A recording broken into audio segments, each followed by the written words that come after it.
नमस्कार, उत्तराखंड समाचार में आपका स्वागत है। मैं देवेंद्र प्रसाद। सबसे पहले मुख्य समाचार।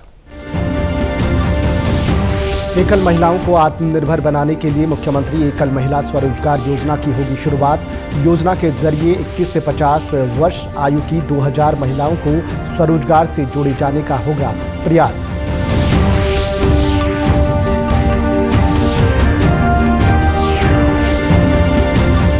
हरिद्वार में 4 नवंबर को होगा गंगा महोत्सव का शुभारंभ। केंद्रीय जल शक्ति मंत्री CR पाटिल और मुख्यमंत्री पुष्कर सिंह धामी होंगे कार्यक्रम में शामिल। तैयारियों को लेकर नमामि गंगे परियोजना महानिदेशक और जिलाधिकारी ने की बैठक।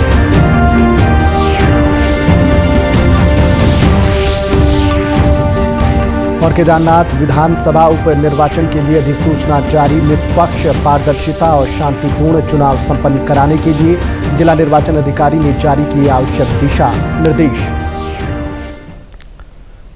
अब समाचार विस्तार से। प्रदेश सरकार जल्द ही एकल महिलाओं को आत्मनिर्भर बनाने के उद्देश्य से मुख्यमंत्री एकल महिला स्वरोजगार योजना लॉन्च करने जा रही है। योजना के संबंध में गठित उप समिति की आज विधान भवन स्थित सभागार में उप समिति के अध्यक्ष व वित्त मंत्री प्रेमचंद्र अग्रवाल की अध्यक्षता में बैठक हुई। मंत्री ने बताया कि प्रस्तावित योजना के माध्यम से प्रदेश की 2000 एकल महिलाओं को स्वरोजगार से जोड़ा जाएगा। इनमें विधवा, परित्यक्ता, तलाकशुदा, किन्नर और एसिड से पीड़ित महिलाएं शामिल हैं।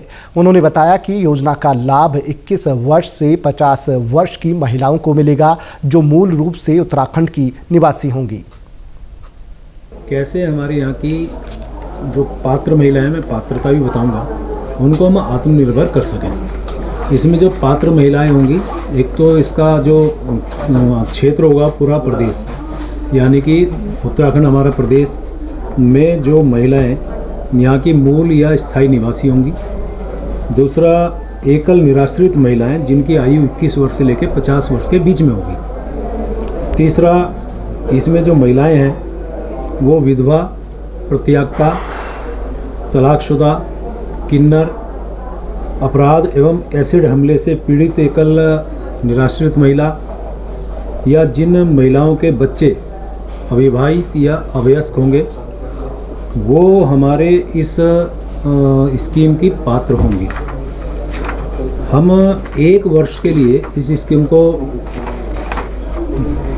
पहले पाव के आधार पे शुरू करेंगे।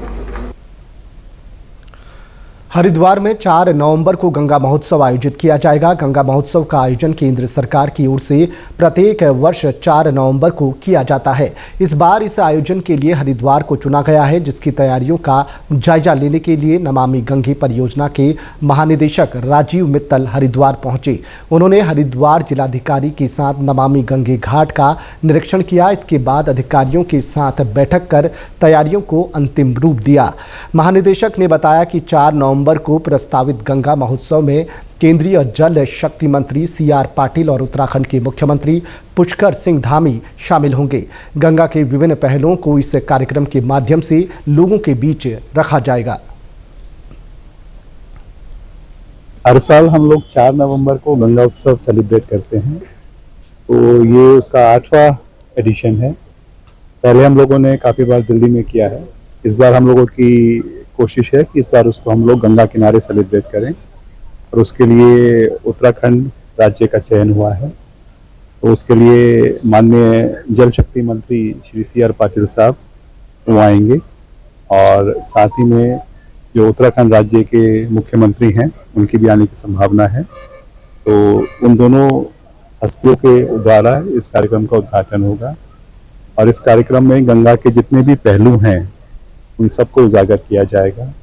नमामि गंगे योजना के अंदर क्या क्या कार्यक्रम हुआ है, क्या क्या प्रयास चल रहे हैं, क्या क्या सक्सेस स्टोरीज हैं, कहाँ कहाँ हमको यश मिला है, और हमारे साथ जितने भी लोग सहभागी NGOs और डिफरेंट इंस्टीट्यूशंस जो इस प्रोग्राम पे काम कर रहे हैं, वो सब लोग क्या क्या कर रहे हैं इस बारे में दिखाएंगे। केदारनाथ विधानसभा उपनिर्वाचन 2024 के लिए अधिसूचना जारी कर दी गई है। इसी कड़ी में रुद्रप्रयाग में जिला निर्वाचन अधिकारी सौरभ गहरवार ने आज ऊखीमठ तहसील कार्यालय में पहुंचकर केदारनाथ विधानसभा उप निर्वाचन 2024 को निष्पक्ष, पारदर्शिता और शांतिपूर्ण ढंग से संपादित कराने के लिए सभी आवश्यक तैयारियों और व्यवस्थाओं का जायजा लिया।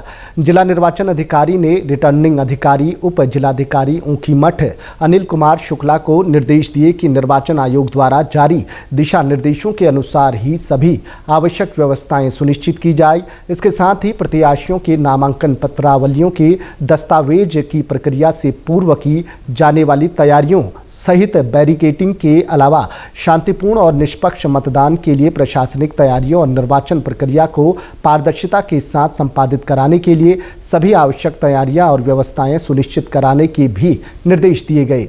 श्री गहरवार ने कहा कि निर्वाचन लड़ने वाले उम्मीदवारों को किसी भी प्रकार से कोई असुविधा ना हो, इसके लिए नोटरी दस्तावेजों की समुचित व्यवस्था भी सुनिश्चित की जाए। इस संबंध में जानकारी देते हुए उप जिलाधिकारी ऊखीमठ अनिल कुमार शुक्ला ने बताया कि रिटर्निंग अधिकारी कार्यालय परिसर के 100 मीटर दायरे में बैरिकेडिंग कर दी गई है। साथ ही सुरक्षा के दृष्टिगत पुलिस फोर्स की तैनाती भी कर दी गई है। उन्होंने बताया कि उप निर्वाचन की अधिसूचना जारी होने से निर्वाचन लड़ने वाले सभी प्रत्याशी निःशुल्क नामांकन प्रपत्र प्राप्त कर सकते हैं। साथ ही निर्वाचन आयोग की वेबसाइट से भी नामांकन प्रपत्र डाउनलोड किए जा सकते हैं। देहरादून स्थित सचिवालय में ग्राम्य विकास मंत्री गणेश जोशी की अध्यक्षता में उत्तराखंड राज्य रोजगार गारंटी परिषद की बैठक आयोजित की गई। इस बैठक में श्री जोशी ने परिषद द्वारा अब तक किए गए कार्यों की समीक्षा की। साथ ही भविष्य की योजनाओं पर विस्तार से चर्चा करते हुए आवश्यक दिशा निर्देश भी दिए। श्री जोशी ने जिला स्तर पर जल्द से जल्द जेई और रोजगार सेवकों के रिक्त पदों की नियुक्ति सुनिश्चित करने के भी निर्देश दिए। इसके साथ ही उनके द्वारा मेरा गाँव मेरी सड़क योजना के मानक निर्धारित करने के भी निर्देश दिए गए। देखिए, आज राज्य रोजगार गारंटी परिषद की बैठक यहाँ पर आयोजित की गई थी, जिसमें सभी विभागों के अधिकारीगण और सभी माननीय सदस्यगण यहाँ पर मौजूद थे। और समीक्षा में ये पाया गया कि केंद्र सरकार की जितनी भी योजनाएं हैं उसके क्रियान्वयन में केंद्र के औसत से हमारा प्रदेश आगे चल रहा है। इसके लिए मैं अपने अधिकारियों को शुभकामनाएं देता हूं, बधाई देता हूं। वहीं जो माननीय सदस्यों के सुझाव आए, हमने उनको समाहित करते हुए निर्देशन जारी कर दिए। जैसे सुझाव आया कि हमारे जो रोजगार सेवक हैं उनके 671 पद रिक्त हैं। हमने सभी जिलों को निश्चित कर दिया है कि उनको जिले के स्तर से उनकी भर्ती की जाए ताकि ये काम शीघ्र हो सके। इसी प्रकार जो जेईज हैं, जो 243 पद खाली हैं, वो भी जिले के स्तर से भरे जाए ताकि काम जल्दी हो सके।